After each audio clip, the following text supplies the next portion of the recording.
Got 4 Cisco customers, and we've luckily been able to have a conversation earlier. So they're quite different businesses, different sizes, different phases of development. So I'll give you a quick introduction.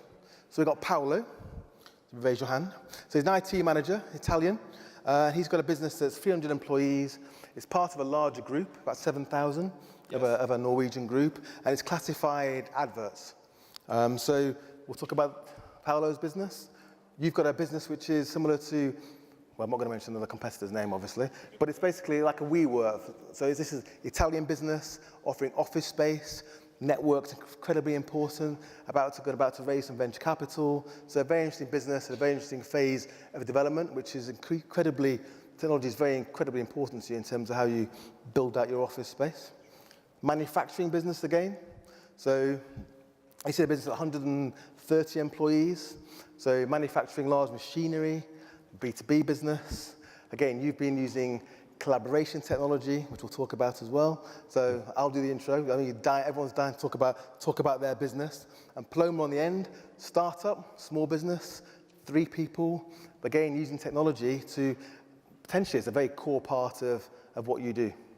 So you've got 4 different businesses, 4 different phases of development, 4 different sizes, really.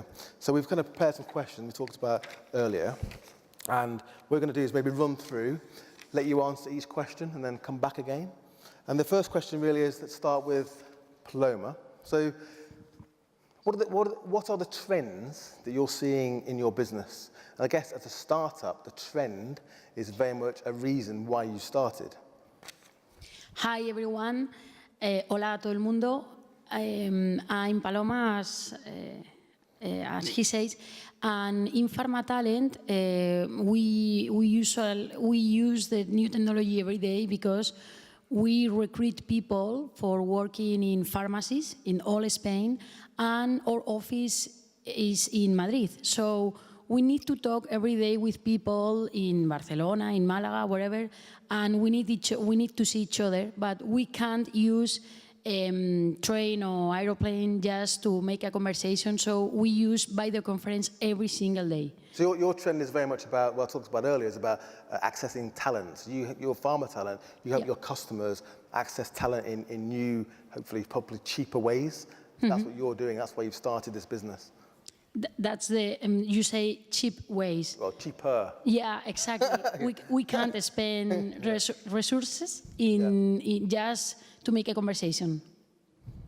And that's why, and then where do you see it going? Are you trying to become a very large company or stay small and nimble?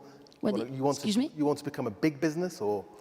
No, we work with a small business. Pharmacies in Spain, they are usually maybe 4, 5, 6 people, are different from UK, for example.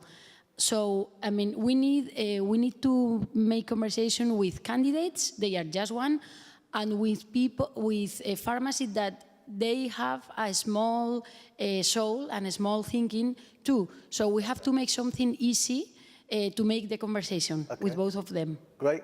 Move on to Davide. So the trend in your business is quite an interesting one. So it's about your sales process.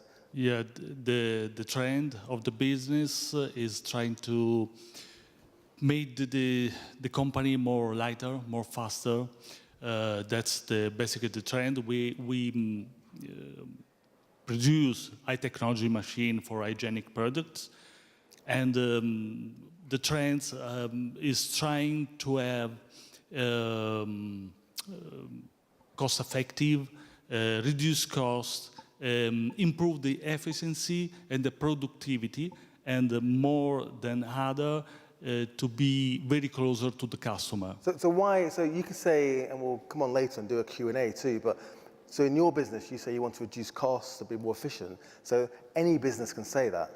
So why, particularly in your business, would you say it's a trend, or is it just something that you've recognized recently you need to change? Yeah, the trend of the business is growing, is going ahead. So it's important for a company to look to these things, to allow the growth to grow in the right way. Yeah, okay. Okay, hand on to Franz. So you're in an interesting place. So you've got a business that is growing pretty quickly.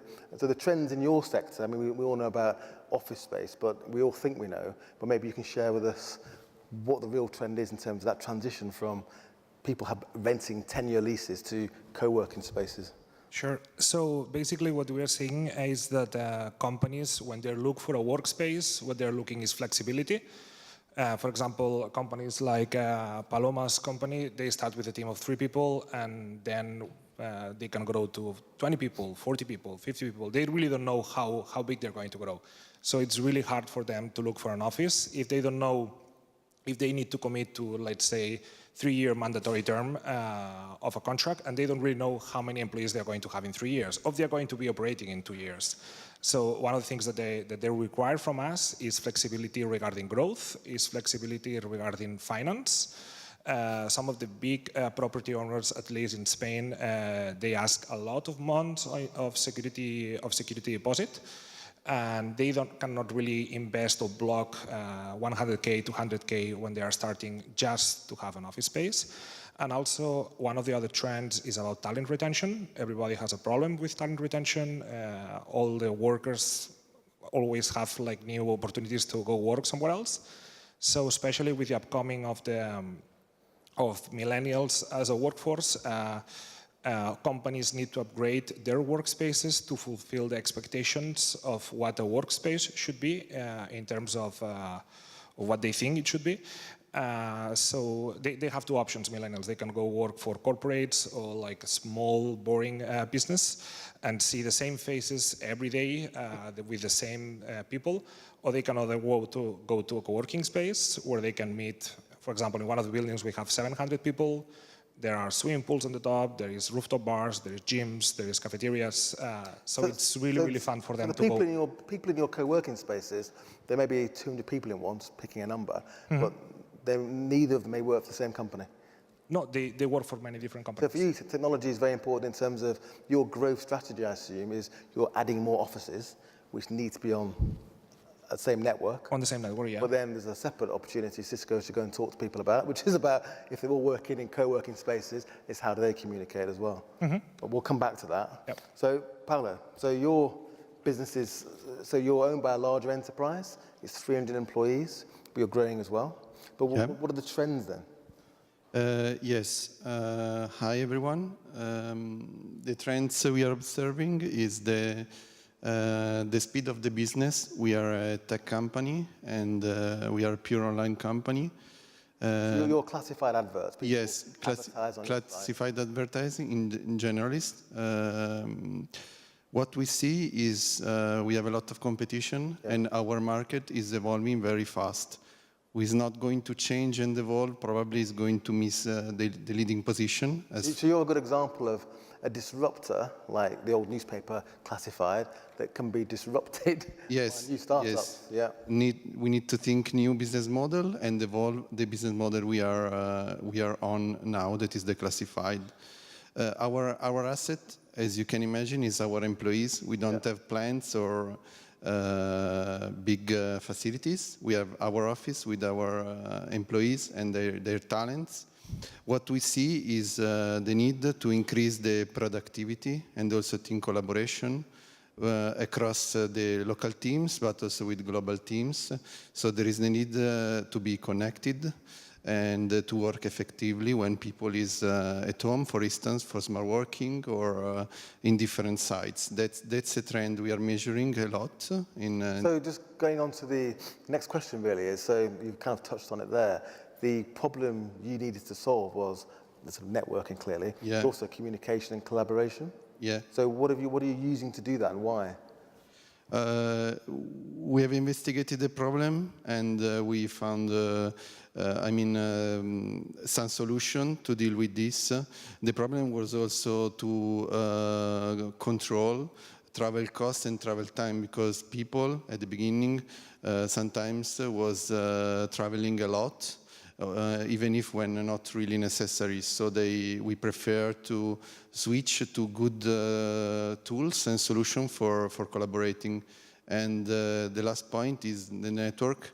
Our core production, as you can imagine, is product managers inventing, creating, designing solution, or developers or our data scientist that works on the huge amount of data we have on the site. And this core production require good systems to allow smooth operation. That's our operation. And the collaboration as well, that's been important to you. Yeah, yeah. Is that too, as I was saying in my talk as well, it's about innovation, Yeah, sharing yeah. ideas as well as reducing transport costs. And why did you go for Cisco?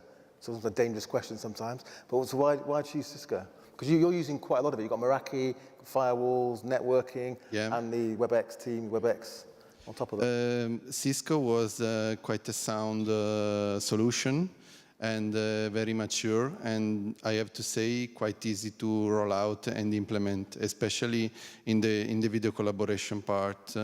Was very, very easy to put in place and to operate with low operation. I'm an IT manager, so Yeah. I measure on that. And But even then, you're under pressure in your role Yeah. above to keep costs down. I mean, Yeah. we were seeing the presentation earlier about one IT manages 200 endpoints, and I'm sure they'd rather you were managing 10,000. yeah, that was very relevant Yeah, for exactly.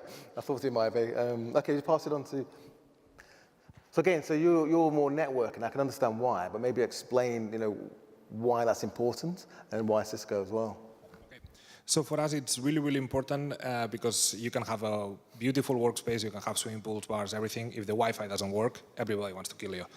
And that's what happened at the beginning. We invested in cheap technology. We had ubiquity, like access points, and they crashed all the time. Because especially in our business, nobody works with Ethernet cables. Everybody works on Wi-Fi. They have multiple devices. There is many, many people. Sometimes there is a lot of people, and then sometimes there's only one guy, because our spaces are open 24/7. So that's why we need to rely on a really good solution and easy to implement. For example, my background is the same as Pierre's. I'm a lawyer, so I have no idea in technology. And it was one of my tasks when Attico was a really small startup to implement all this. And it's really plug and play. It's something. It's a bit harsh saying I've got no idea about technology in my background. Sorry? Saying my background, I had no idea about technology, but I won't hold you to that. But one point you said earlier, which I think was really interesting, is that, yeah, so when you're running your own business, your own office, you control your connectivity to your endpoints. Whereas if you're in a co-working space, you don't control it. So if it doesn't work, it's super frustrating because you think, well, why? I'm paying for this. I expect connectivity, which is what I said earlier about productivity. But you were saying that the BI is really interesting in terms of where people are, how they're using it, and that's feedback you're using to build back into your business model. Yeah, that's super important for us, like the heat maps, and we would like also to have more features regarding that. We are also working with another company that integrates inside the dashboard and give us even more information that the Meraki dashboard is giving us. Because for us, it's really, really important to see like what are the peak times of hours, because it's not a normal office. So I saw Meraki dashboard earlier, and I was impressed. I've operated in apps, compute, storage. I've never quite seen that on a network level as well. If I can pass it on to, oh, you've got one. Well done. So again, your business is a bit of a classic issue you've touched upon in terms of saving travel cost. And you've got qualified sales leads, and you want to see if you can convert them. So you had your salespeople meeting the customer, great, but you didn't want 10 other people joining them on the trip. Yeah, for the nature of our business, we build a high technology machine and a very big machine. You can imagine module say over 20 meters. How much is one machine?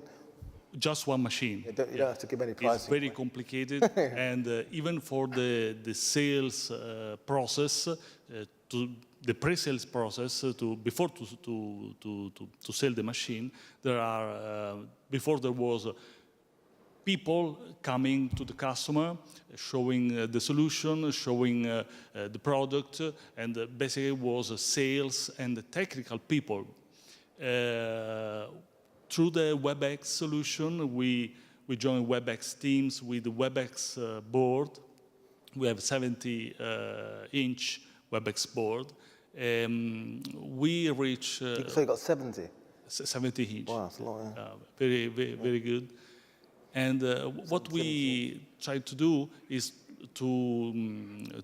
just the salespeople coming to the customer, and the technical people is stay on premise and collaborate through the WebEx. So your sales cycle then, so these machines cost millions of euros, so your sales cycle, has it reduced your sales cycle? In terms of how long it takes to close a sale? Yeah, the sales at the moment, yeah, for the kind of business, they need to go to the customer. But in the meantime, the technical people stay there, and because most of the time, we can imagine that this kind of meeting was a 2 days meeting for a couple of hours for each day, and these engaged technical people for so long time, spending a lot of money for traveling and keeping people outside of the company. And then once you understand the customer is interested, then you can start engaging senior management and traveling. But it helps you reduce the waste, really. Yeah, and the customer, of course, the project starts early, so is still going on, but we'll still start to see the result of this kind of business change, the way we are trying to change the business. And another things, another good part of this technology that we bring the customer closer to the company. And have you, so I met your partner, Cisco partner earlier who sold it to you, so I can see why you bought it, because he's very good. But why did you go with Cisco? And also, just talk about, you've gone with Cisco, about the training and adoption too. So why Cisco? And we talked earlier about it's okay having the 70-inch screen, but if people don't use it. No, Cisco, because Cisco, of course, is we know Cisco from a long time. We know their product, the Cisco products are very reliable, so they start to love working on it. And then, so is your team, are they using the software, the application? Yeah, yes. The training is really important. Yeah, the training is very important. And of course, even the technology must be easiest, and so give the good approach for people that for them should be an easy approach, user-friendly. In this case, as it is, they start to learn and use more. Okay, thanks, David. Paloma? So Paloma's in quite an interesting spot. So Paloma's been using software by another company, but now you're thinking of seriously moving to use WebEx. And so what is driving you towards Cisco? Why Cisco? Yeah. We need as I said before, we use everyday video conference, and we need something professional, because we are not talking to our brother because he's living in France and we can know what about him. We need to make a conversation professional. We need to be able to clarify the other person. Body language is very important for us. As Franz says, if you have a big office but Wi-Fi doesn't work, it's your worst problem.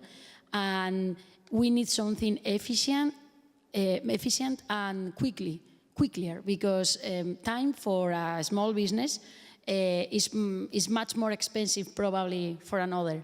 So for me, 1 hour in my time, not for me, for my business, 1 hour in our time is money. So we need something professional, quickly and clear.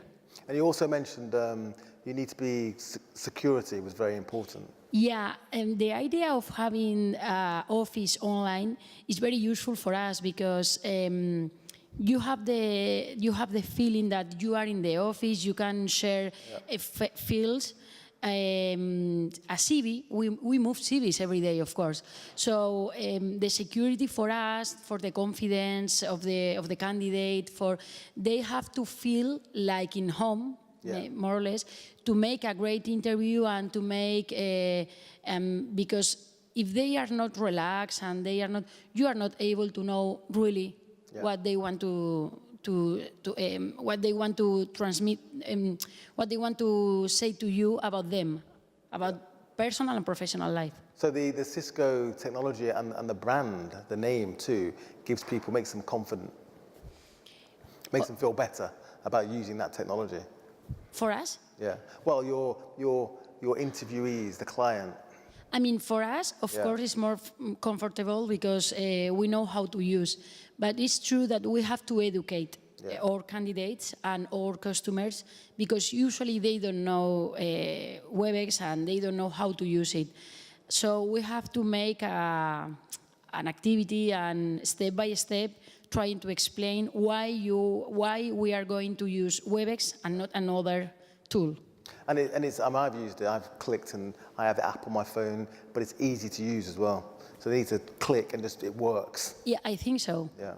But So- we have to do it. Yeah. So let's come back this way. So have you got, I've tried to put my talk and this panel together. So we talked about systems, people, operations, technology. We'll ignore finance, maybe not for Franz, but we'll ignore finance. So do you have any advice for the audience about where you are in your business and implementing and using technology to grow? Okay, I mean, giving advice is something dangerous and free. Well, So I'm trying. It's your experience, really. Yeah, it's my experience. If you are talking about a new business, just not talking about new technology, first of all, you have to be ready to go hard or go home because this is going to be very difficult every day. And then if you think in new technology, in my case, for example, I'm not an expert, so ask for help. I met Thomas from Solutel and he helped me a lot from the beginning. And okay, why I have to use this? What is going to be the benefits? So ask for help and step by step, try to discover what is your tool. That's my advice. Cisco, in the presentation, they said, small business, you don't care about the technology. You want a solution to solve a problem. At the beginning, probably it's not your best thing, and it's not your best thing when you are starting a company. Probably is finance or my problem today for the next 5 minutes. But if you think in growing, as you said, you have to think bigger, and you have to think, okay, what we need to be bigger, and how. So probably Cisco, maybe not Cisco, not the company, not all the company, but maybe what this tool for this activity or. Yeah, great. Okay, pass the mic to David. Yeah. But again, any advice? And I like Paloma's approach. So maybe one business and one technology. About technology, of course, my advice is to approach the right provider that for us, helped a lot. IT core groups, I can say really thanks for their job. And it's very important because they know technology. As you told before, the company was, the small business was finding solution. Yeah. Okay. And for technical point of view, for my advice is where we found very well the approach to the cloud solution for the WebEx. Really, the cloud solution make all the IT infrastructure lighter.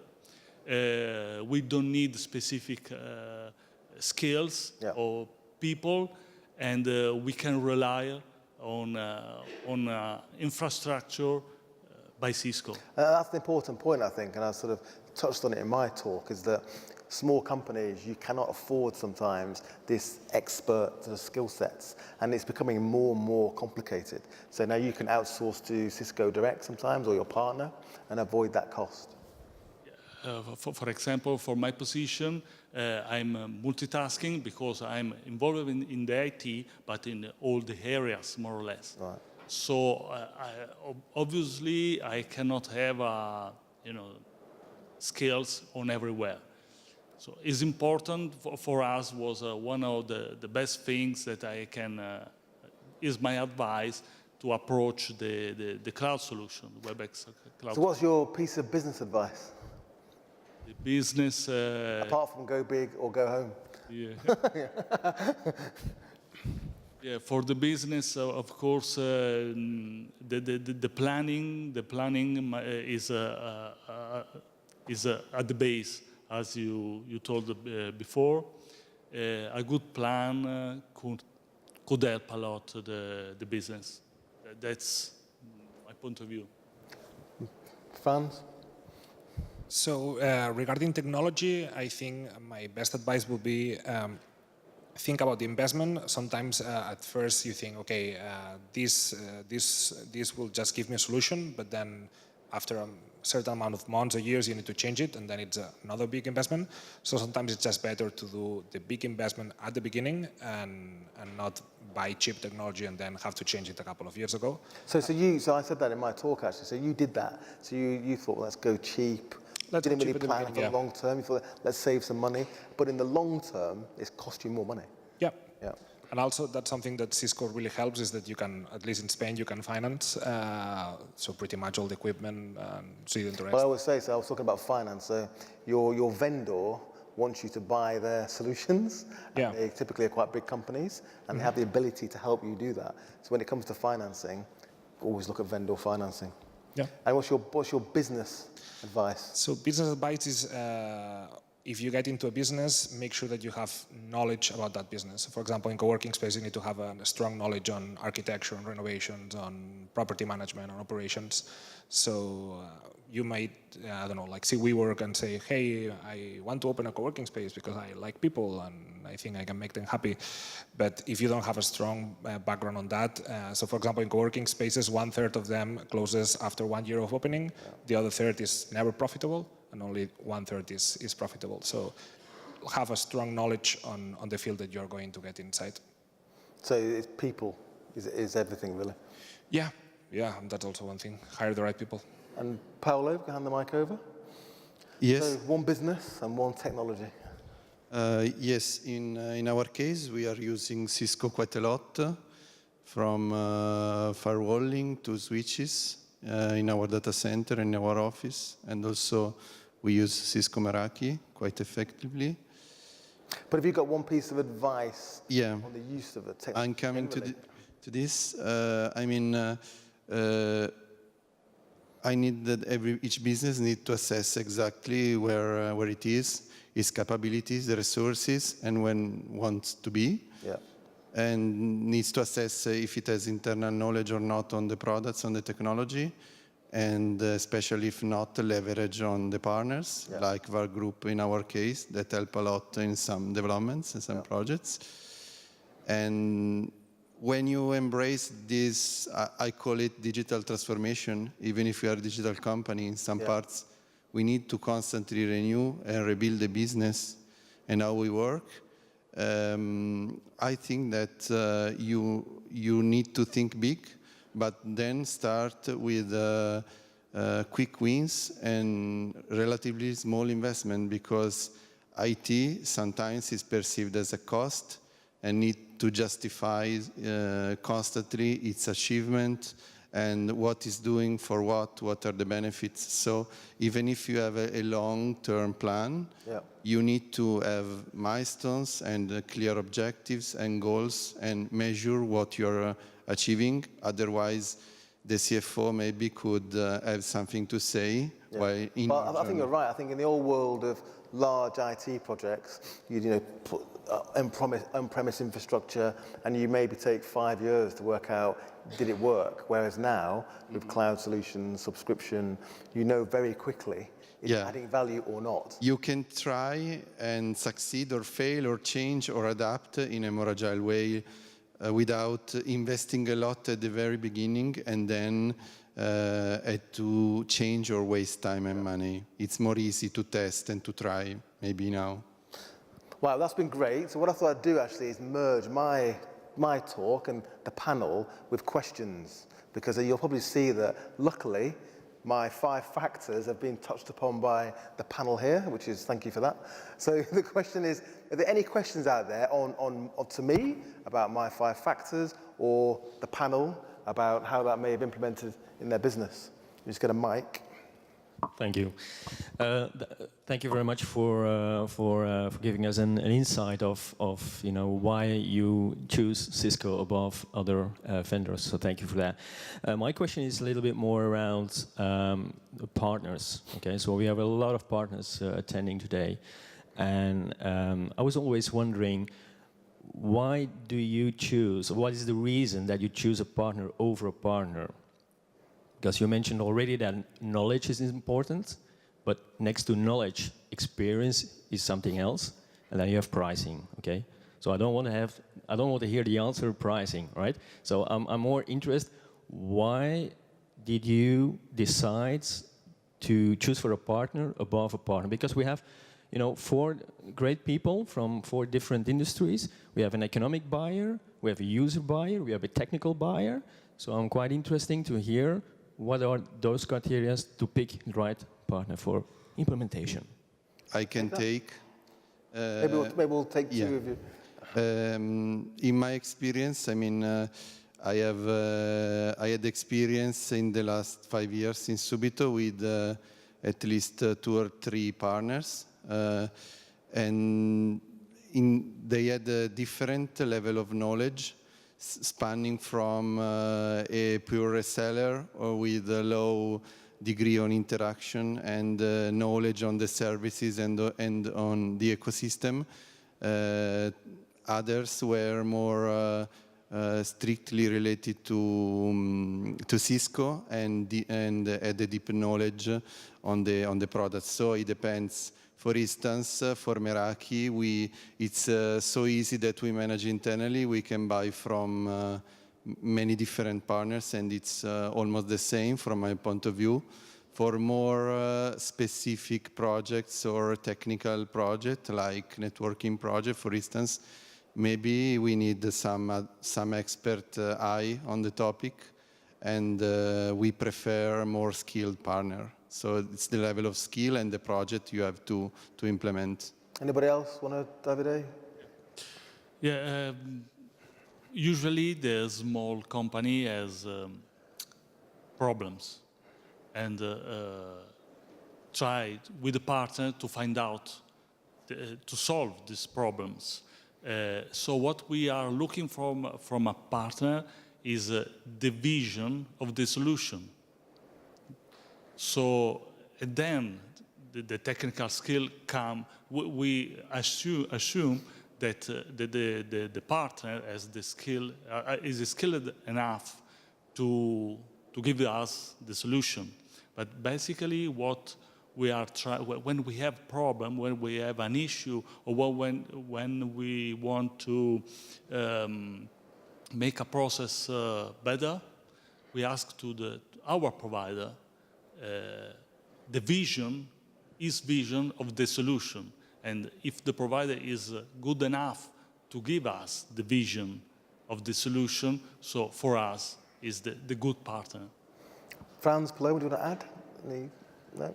I can add to that, actually. I used to run a partner, so I used to have one. And my perspective is that I was trying to sell lots of cloud, and a lot of people were seeing on-prem or on-prem cloud or converge. And what I found was that competitively was a lot of partners were saying to their customers, they were selling to the customer what it was they sold, they weren't looking at the solution. So if you were just flew through one particular product, that was it. They weren't saying, well, what's your problem?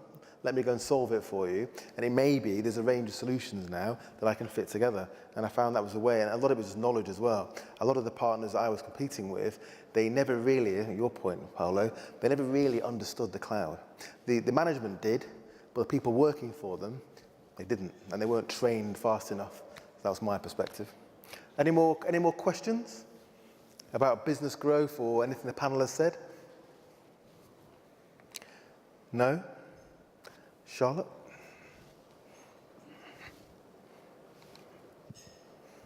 So you asked the panel what their technology advice is and their small business advice would be. So I know you've given us lots today, but I'd love to hear what your one most important piece of advice would be for growing your business, and maybe the most important piece of technology. You just have to pick one of So it. I think the most important piece of advice is to have a plan.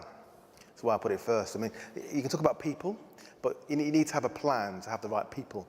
So it doesn't matter what you do, you need a plan. And I think, and people, I've done this myself, you've got to have a destination. And my ex-chairman, one of my mentors, he's the Lord Lieutenant to the Queen in the UK. So he's the guy that follows the royal family around, making sure they're okay with a sword. And he's quite a well-known guy. And he said to me, if you're in London and your destination is New York, he said, in a business, you might go via Iceland. You might go to Portugal and the Azores and South America and get up to New York. He said, you might even land in New Jersey. But if you didn't have a clear destination, none of that would have happened. You would have been distracted and taken a day trip on a train to Russia. So it's about having that clarity of destination. That destination may change over time, and you may meander in how you get there, but that's the key point. I think technology-wise is a very broad subject. We probably see that it comes through in my presentation and through the panel is that do your homework and just embrace it. I think the Elon Musk quote about humans are underrated is a good one because he tried to go too far, and technology is not always quite there yet to completely take the human being out of the equation. But the point is, technology, it is your friend. I think Paolo made the point that, and Franz found out the hard way, you have to invest in it, but do your homework and make sure it's the right technology at the right time to deliver that business objective. And my first point in my presentation about if you're making a decision, whether it's technology or people or finance operations, it doesn't help you go nearer to B from A, don't do it. But technology, you have to embrace it because your competition will be doing or may do. And if you're not doing that, you will find yourself at some point in the next 1, 3, 5 years behind the curve. Or in Paolo's case, he's got a disruptive business and he's fighting disruption. And that's what technology does for you. So I think we'll wrap it up unless anyone's got any last burning questions. So I want to thank my panel for your input and experience. It's been very helpful, very useful. And I hope my presentation, there was at least something in there you can take away. It helps you think about how you grow your business. So don't give me a round of applause. Please give the panel a round of applause.